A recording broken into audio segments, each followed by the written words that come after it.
Sir ಇದೇ Dayanand sir Bengaluru commissioner ಆಗಿ ಕಳೆದ 2 ವರ್ಷದಿಂದ ಕೆಲಸ ಮಾಡ್ತಿದ್ದಾರೆ. ಬೆಂಗಳೂರಿನಲ್ಲಿ ಪ್ರೈಮ್ ಮಿನಿಸ್ಟರ್ ಮೋದಿ ಅವರದ್ದು ರೋಡ್ ಶೋಗಳು ಎಷ್ಟು ನಡೆದಿದ್ದಾವೆ? ಒಂದರ ಅವಘಡ ಸಂಭವಿಸಿದೆ ಸರ್. ಬೆಂಗಳೂರಿನಲ್ಲಿ ನಿಮ್ಮ ರ್ಯಾಲಿಗಳು ಎಷ್ಟು ನಡೆದಿದ್ದಾವೆ? ಯಾವತ್ತಾದ್ರೂ ಒಂದು ಘಟನೆ, ಸಣ್ಣ ಅಹಿತಕರ ಘಟನೆ ಸಂಭವಿಸಿದೆ ಸರ್? ನಿಮ್ಮ ಪೊಲಿಟಿಷಿಯನ್ಸ್ ಮದುವೆ ಮಾಡ್ಕೊಳ್ತೀರಿ, ಅದಕ್ಕೆ ಬಂದು ಪೊಲೀಸರು ನಿಮ್ಮನ್ನ ಕಾಯ್ಕೊಂಡು ನಿಂತ್ಕೊಂಡಿರ್ತಾರೆ. ನೀವು ಸತ್ತಾಗಲು ಕಾಯ್ಕೊಂಡು ನಿಂತಿರ್ತಾರೆ. ನೀವು ನಿಮ್ಮೆಲ್ಲ ಕಾರ್ಯಕ್ರಮಗಳಿಗೆ ಪ್ರೊಟೆಕ್ಷನ್ ಕೊಡೋರು ಅವರ ಪರ್ಮಿಷನ್ ತಗೊಂಡು ಮಾಡಿದಂತ ಒಂದು ಕಾರ್ಯಕ್ರಮಗಳಲ್ಲಿ ಯಾವ್ದಾದ್ರು ಸಣ್ಣ ಒಂದು ಕಿಂಚಿತ್ತು ಲೋಪ ಆಗಿದೆ ಸರ್. ಅವರ ಕೇಳಲೇ ಇಲ್ಲ, ಅವರ ಅಭಿಪ್ರಾಯ ಕೇಳಲಿಲ್ಲ, ಅವ್ರ ಹತ್ರ ಒಂದು ಮಾಹಿತಿನ ಪಡ್ಕೊಳ್ಳಿಲ್ಲ, ನಿಮಗೆ ಪ್ರಿಪರೇಷನ್ ಗೆ ಎಷ್ಟು ಟೈಮ್ ಬೇಕು ಅಂತ ಕೇಳಲಿಲ್ಲ. ಆಯ್ತು, RCB ಅವರು ಪ್ರೆಷರ್ ಹಾಕಿದ್ರು ಅಂತ ತಿಳ್ಕೊಳ್ಳಿ.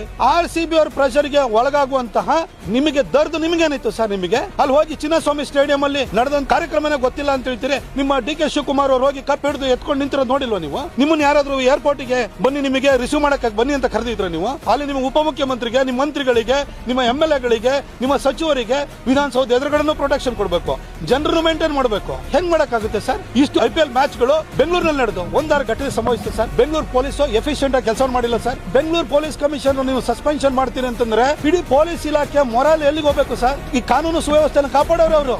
ಬೆಂಗಳೂರಿನಲ್ಲಿ ಡ್ರಗ್ ಮಾಫಿಯಾ ಇದೆ, ಬೆಂಗಳೂರಿನಲ್ಲಿ ನೈಟ್ ಕ್ಲಬ್ಸ್ ಇದೆ, ಬೆಳಗಿನ ಜಾವದವರೆಗೂ ಕುಡಿತಾರೆ. ಇಂತಹ ಒಂದು ಊರನ್ನ ಇದುವರೆಗೂ ಕಾನೂನು ಸುವ್ಯವಸ್ಥೆನ ಕಾಪಾಡ್ಕೊಂಡು ಬಂದಿದ್ದಾರೆ.